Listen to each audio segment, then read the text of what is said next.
उसके साथ आपका पिन भी डिस्क्लोज हो जाएगा और वो आदमी आपके साथ फ्रॉड कर सकेगा, आपके अकाउंट से अमाउंट विड्रॉ कर सकेगा। Online banking is totally safe. आपको बस कुछ चीज़ों का ध्यान रखना है, जैसे जो फ्रॉडस्टर्स होते हैं वो ऑफिशियल वेबसाइट की एक फेक वेबसाइट जनरेट करते हैं, जिसको मुझे बहुत डर है कि कहीं मेरा जो एटीएम पिन है वो लीक ना हो गया हो। सो क्या प्रिकॉशंस है जो मुझे लेने चाहिए?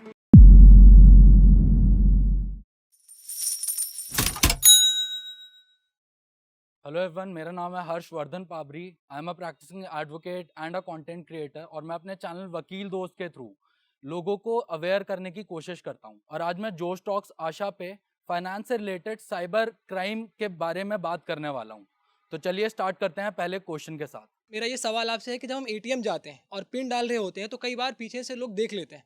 उस समय हमें ये डर लगा रहता है कि कहीं इसका मिसयूज ना हो जाए, तो इससे बचने के लिए हमें क्या करना चाहिए?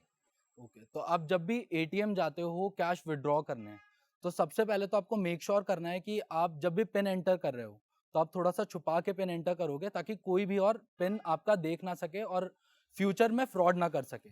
सेकेंड थिंग, आप लोग कई बार देखते हो कि आप जब भी एटीएम जाते हो तो काफ़ी सारे लोग एटीएम के अंदर आ जाते हैं, उस एरिया के अंदर आ जाते हैं। तो आप उनसे रिक्वेस्ट कर सकते हो आप बाहर जाओ और उसके बाद ही आप अपने ट्रांजैक्शन कंप्लीट करो। जैसे ही आपकी ट्रांजैक्शन कंप्लीट हो जाती है तो आप हमेशा अपनी ट्रांजैक्शन को कैंसिल करके ही एटीएम से बाहर निकलिए, क्योंकि कई बार ऐसा होता है आप अपने ट्रांजैक्शन को कंप्लीट कर लेते हो, कैश विड्रॉ कर लेते हो, बट ट्रांजैक्शन कंप्लीट नहीं होती। इस वजह से आपके साथ फ्रॉड हो जाता है। बाकी लोग जो आपके बाद आने वाला होता है वो आपके अकाउंट से अमाउंट विड्रॉ कर लेता है। तो इन सब चीज़ों से बचने के लिए आप इन कुछ चीज़ों का ध्यान दोगे तो it will be better for you. कोई भी ट्रांजैक्शन अगर आप एटीएम से करने जाते हो तो आप किसी भी स्ट्रेंजर की हेल्प ना लो। अगर आपको कोई चीज़ समझ नहीं आती है तो आप बैंक विजिट कर सकते हो, या फिर आपके यूजुअली एटीएम के साइड में बैंक होता है, आप उनसे पूछ सकते हो, या फिर आप इन पर्सन बैंक विजिट करके अपना पता कर सकते हो कि किस तरीके से आप वो चीज़ आगे प्रोसीड करोगे, but never take help of any stranger.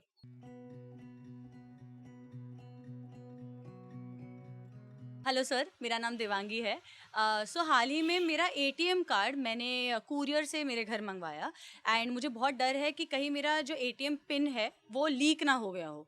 सो क्या प्रिकॉशंस है जो मुझे लेने चाहिए और एक एटीएम कार्ड को प्रिजर्व करने के क्या प्रोसीजर होते हैं, मुझे बताइए। ओके, सो दिवांगी, आप जब भी नए कार्ड के लिए अप्लाई करते हो और आपके घर पे आता है तो आपको सबसे पहले जो चीज़ देखनी है वो है कि वो कोरियर टैम्पर्ड ना हो, वो कोरियर फटा हुआ ना हो, वो कोरियर एकदम इंटैक्ट हो। और अगर आपको किसी भी तरीके से लगता है कि वो कोरियर कॉम्प्रोमाइज्ड है तो आपको इमिडिएटली अपने बैंक को इन्फॉर्म करना है। And the second thing is कि आप जब भी अपना एटीएम का पिन सेट करते हो तो आपको जब इनिशियली आप जब अप्लाई करते हो आपके घर पे आपका कार्ड आता है तो आपका पिन और आपका कार्ड सेपरेटली आता है।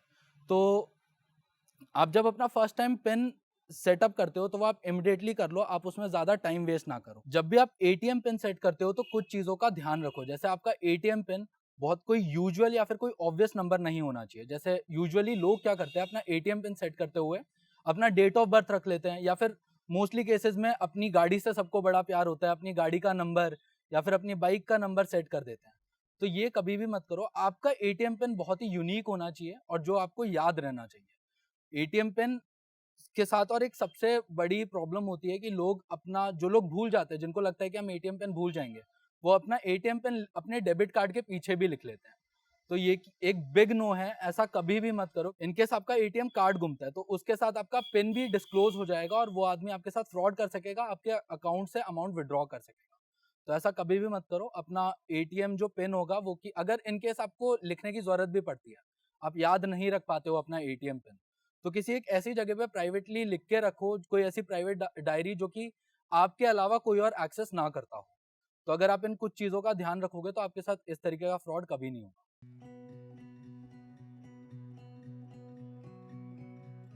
हेलो सर, मेरा नाम विशाखा है एंड मैंने अभी फ़िलहाल में जॉब करना शुरू किया है। इससे पहले मेरे बैंक का सारा काम मेरे पापा सँभालते थे। तो अभी जब भी मैं बैंक से पैसा विथड्रॉ करने जाती हूँ, तो मुझे डर लगता है कि कोई फ्रॉड ना हो जाए। तो मैं इससे कैसे बच सकती हूँ? तो आप एटीएम जब भी जाते हो विशाखा, तो आपको सबसे पहले ये चीज़ देखनी है कि आपको अपनी सराउंडिंग्स को ऑब्जर्व करना है कि कोई भी फॉरेन ऑब्जेक्ट ना हो, कोई भी डिवाइस अटैच ना हो एटीएम मशीन के साथ में, या फिर कोई भी ऐसी चीज़ ना हो जो कि अनयूजुअल हो, और अगर ऐसा कुछ भी होता है तो आपको इमिडिएटली वो एटीएम छोड़ना और किसी और एटीएम जाके पैसे विड्रॉ कर लेना है। And the other thing is कि अगर आपका कीबोर्ड जैम हो जाता है कोई भी एटीएम से ट्रांजैक्शन करते हुए, आपका कीबोर्ड जैम हो जाता है, आप कोई भी अपना ट्रांजैक्शन अमाउंट नहीं एंटर कर पा रहे हो, पिन नहीं एंटर कर पा रहे हो, तो राइट अवे ट्रांजैक्शन को कैंसिल करो और अपने बैंक को इन्फॉर्म करो, और उस मशीन को ही मत यूज़ करो if it is not working properly. आप किसी और एटीएम को भी यूज़ कर सकते हो, उस एटीएम मशीन पर्टिकुलर को मत यूज़ करो, ताकि आपके साथ इन फ्यूचर कोई भी फ्रॉड ना हो सके।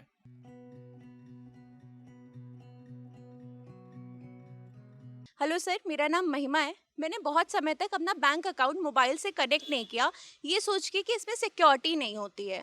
मुझे ये जानना है कि ऑनलाइन बैंकिंग कितनी सेफ है। तो महिमा, ऑनलाइन बैंकिंग आजकल सभी लोग यूज़ कर रहे हैं, स्पेशली यंग क्राउड सारा ऑनलाइन बैंकिंग ही यूज़ कर रहा है, डिजिटल पेमेंट ही यूज़ कर रहा है। इनफैक्ट रिपोर्ट्स के अकॉर्डिंगली 2023 में 75% जो पेमेंट्स हुई है, जो डिजिटल ट्रांजैक्शंस हुई है, वो यूपीआई के थ्रू हुई है, और ये ग्रो कर रहा है हर साल। तो online banking is totally safe. आपको बस कुछ चीज़ों का ध्यान रखना है, जैसे आप ऑनलाइन बैंकिंग जब भी कर रहे हो, आप जो भी साइट लॉगिन करते हो वो हमेशा ऑफिशियल वेबसाइट में ही आप लॉगिन करें। अपने क्रेडेंशियल्स, अपने नाम, अपने पासवर्ड, जो भी ओटीपीज है, वो हमेशा ऑफिशियल वेबसाइट में ही डालें। फॉर एग्जांपल, आप जब भी किसी वेबसाइट में लॉगिन करते हो, अपने बैंक की वेबसाइट में लॉगिन करते हो, तो हमेशा चेक करो कि वो ऑफिशियल वेबसाइट ही हो। क्योंकि होता क्या है कि स्कैमर जो होते हैं वो फिशिंग अटैक्स कैसे होते हैं, तो फिशिंग अटैक्स का कॉन्सेप्ट है कि जो फ्रॉडस्टर्स होते हैं वो ऑफिशियल वेबसाइट की एक फेक वेबसाइट जनरेट करते हैं, जिसको यूजुअली जो मोस्टली लोग जिनके साथ फ्रॉड्स होते हैं वो लोग प्रॉपरली देखते नहीं हैं, और वो उसमें अपनी क्रेडेंशियल्स फिल कर देते हैं, अपनी आईडी पासवर्ड डाल देते हैं, ओटीपीज डाल देते हैं, और उनके साथ फिर फ्रॉड हो जाता है। तो आप हमेशा यूआरएल प्रॉपरली चेक करो। एंड सेकेंड थिंग इज, आप जब भी कोई पेमेंट करते हो, तो आप पेमेंट करते हो तो आपको एक दूसरे पेज पे रीडायरेक्ट करा जाता है, और जब भी उस पेज पे आपको रीडायरेक्ट कराया जाता है तो आपने देखा होगा कि यूआरएल के आगे एक पैडलॉक साइन होता है। बेसिकली एक साइन होता है, और वो बेसिकली लॉक की शेप में होता है। या फिर आपने कभी नोटिस किया होगा कि कुछ यूआरएल के आगे लिखा होता है https://।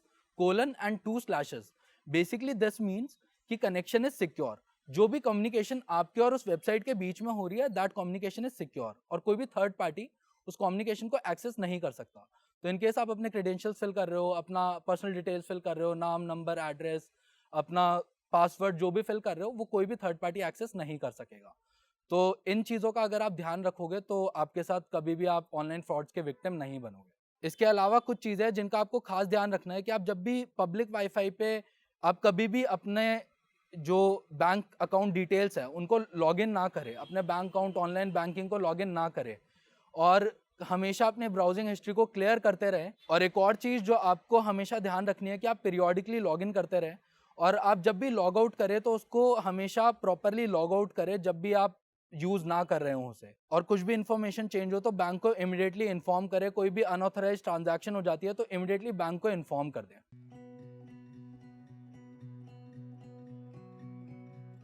हेलो सर, मेरा नाम कार्तिक है। मैं आपसे ये पूछना चाहता हूँ कि जैसे हमारे पास एसएमएस, ईमेल्स के कॉल के ज़रिए अगर बैंक डिटेल्स शेयर करने के लिए बोला जाता है, तो उससे हमें कैसे डील करना चाहिए?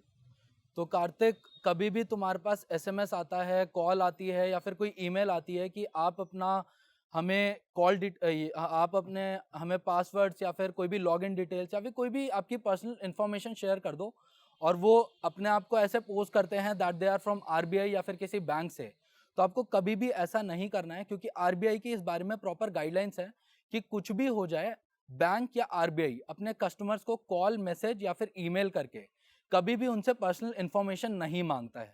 अगर इन केस उनको कुछ इन्फॉर्मेशन चाहिए भी तो वो रिटन कम्युनिकेशन आएगा, आपको बाय पोस्ट आएगा, आप जाके बैंक में अपनी वो सारी चीज़ें ठीक करवा सकते हो। बट कभी भी ओवर द कॉल, एसएमएस या फिर ईमेल के थ्रू आपको कोई भी अपनी पर्सनल इन्फॉर्मेशन शेयर नहीं करनी है। तो इन चीज़ों का अगर आप ध्यान रखोगे तो आपके साथ कभी भी आप ऑनलाइन फ्रॉड्स के विक्टिम नहीं बनोगे।